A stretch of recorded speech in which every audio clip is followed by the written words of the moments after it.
Lord, salamat at nauunawaan ko na. Salamat sa mga mahihirap na bahagi ng buhay ko na hinayaan mong maranasan ko. Yun pala yung way mo para maging matatag ako.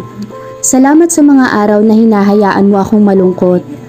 Dahil dito, natuto akong kausapin ka at lumapit muli sa'yo. Lord, salamat sa mga kahilingan kong hindi mo ibinigay. Dahil may mas maganda ka pa palang plano para sa akin. Lord, salamat sa mga delay na sagot sa mga prayers ko.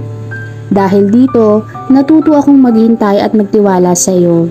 Lord, sorry kung minsan akala ko pinapabayaan mo ko. Sa mga panahong ang hirap-hirap at ang sakit-sakit na.